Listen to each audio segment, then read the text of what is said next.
నిజామాబాద్ జిల్లా కేంద్రంలో ఆశా వర్కర్లు ధర్నా నిర్వహిస్తున్నారు. వారికి ఉన్న సమస్యలు ఏదైతే మమ్మల్ని గత ప్రభుత్వము పరీక్షలు రాయొద్దని చెప్పి రద్దు చేసింది. ఈ ప్రభుత్వము అధికారంలోకి వచ్చాక పరీక్షలు నిర్వహిస్తుంది. అయితే ఈ పరీక్షలు నిర్వహిస్తే మాకు ప్రమోషన్లు ఇస్తారా, లేకపోతే నర్స్ పోస్టులు ఇస్తారా అనే కోణంలో కూడా వీళ్ళు ధర్నా నిర్వహిస్తున్నారు. వారికి ఉన్న సమస్యలపై అసలు సిఐటి ఆధ్వర్యంలో ధర్నా నిర్వహిస్తున్న పరిస్థితి నెలకొంది. ఇక చెప్పండి, ముఖ్యంగా మీకున్న సమస్యలు ఏంటి, అసలు ఎందుకోసము ఈ ధర్నా నిర్వహిస్తున్నారు?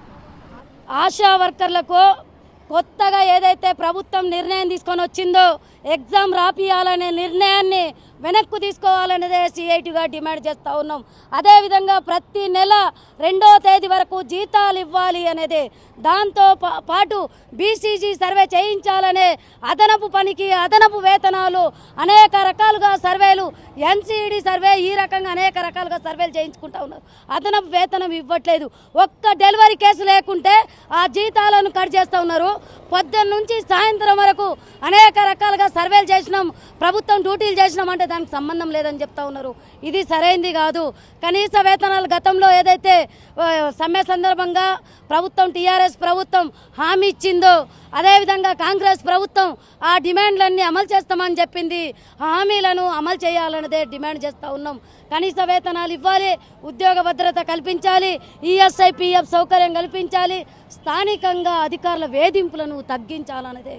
అదేవిధంగా ఒక్క ఎన్సీడీ సర్వే చేయకుంటే, ఒక్క డెలివరీ లేకుంటే జీతాలను కట్ చేస్తూ ఉన్నారు. ఇది సరైంది కాదు. పనిని బట్టి పారితోషికం అన్నప్పుడు ఏదైతే అదనపు సర్వేలు చేయిస్తూ ఉన్నారో అదనపు సర్వేల గురించి కూడా జీతాలు ఇవ్వాలి. జీతాలు ఇవ్వకుంటే ఇంటి రెంటు ఇబ్బందిగా, ఇవాళ కూరగాయల ధరలు విపరీతంగా పెరిగినాయి, సరుకులు, నిత్యావసరాల సరుకులు అనేక ఇబ్బంది పడుతూ ఉన్నారు. పాల బిల్లు కట్టాలా, అద్దె కట్టాలా, కరెంటు బిల్లు కట్టాలా, అనేక రకాలుగా సమస్యలు ఎదుర్కొంటూ ఉన్నారు.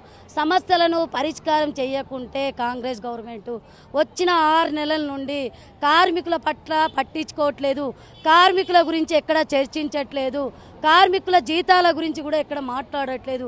ఇప్పటికైనా చర్చించండి, మాట్లాడండి, పరిష్కారం చేయండి, లేకుంటే ఈ పోరాటాలను ఉధృతం చేస్తామని సిఐటిగా హెచ్చరిస్తా ఉన్నాం. మరోవైపు ఏదైతే దీనికి సంబంధించి సిఐటిలో పనిచేస్తున్న ఏదైతే ఆశా వర్కర్లుగా పనిచేస్తున్నారు, చెప్పండి అమ్మా, మీరు ఎన్ని సంవత్సరాల నుంచి పనిచేస్తున్నారు? గత 35 సంవత్సరాల నుంచి ఆశా వర్కర్లు సీనియర్లు ఉన్నారు. వాళ్ళకు ఇంప్రూవ్మెంట్ అంటున్నారు, ఎగ్జామ్ అంటున్నారు. వాళ్ళు చదువుకొని వాళ్ళని అప్పుడు గర్భవతి దొరికితే చాలమ్మ ఏరియాలో అని చెప్పారు. ఇప్పుడు ఎగ్జామ్ రాయమంటే వాళ్ళు ఎగ్జామ్ ఎలా రాస్తారండి? ఇప్పుడు వాళ్ళతో సీనియారిటీ మేము కూడా ఉన్నాము. ఎందుకంటే ఎగ్జామ్ అంటే వాళ్ళు చాలా భయపడుతున్నారు. ఎగ్జామ్ను రద్దు చేయాలి, ఫిక్స్డ్ వేతనం ఇవ్వాలి, పల్స్ పోలియో డబ్బులు కూడా ఇవ్వలేదు, పల్స్ పోలియో డ్యూటీలు చేయాలి అని అన్నారు. చేసినాము, వాలంటీర్లను పెట్టుకున్నాం, వాలంటీర్లకు అమౌంట్ కూడా ఇవ్వలేదు. వాళ్ళు కూడా పిల్లలు వాళ్ళు అమౌంట్ కోసమే వాళ్ళు వాలంటీర్లు డ్యూటీలు చేసిరు. పల్స్ పోలియో వాళ్ళకి అమౌంట్ కూడా ఇవ్వలేదు. వాళ్ళు ఇప్పుడు మాకు ఒత్తిడి చేస్తున్నారు, పల్స్ పోలియో డబ్బులు ఇవ్వాలి, ఫిక్స్డ్ వేతనం కావాలి, ఎగ్జామ్ రద్దు చేయాలి.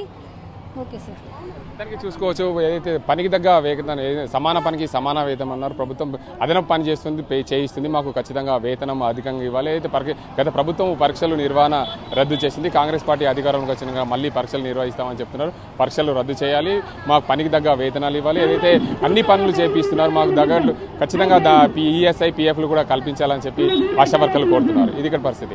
కెమెరా పర్సన్ అజీంతో గంగారెడ్డి, RTV నిజామాబాద్. మరిన్ని వీడియోస్ కోసం ఛానల్ ని సబ్స్క్రైబ్ చేయండి, లేటెస్ట్ అప్డేట్స్ కోసం వాట్సాప్ ఛానల్ ని ఫాలో చేయండి, అండ్ లింక్ డిస్క్రిప్షన్ లో ఉంది.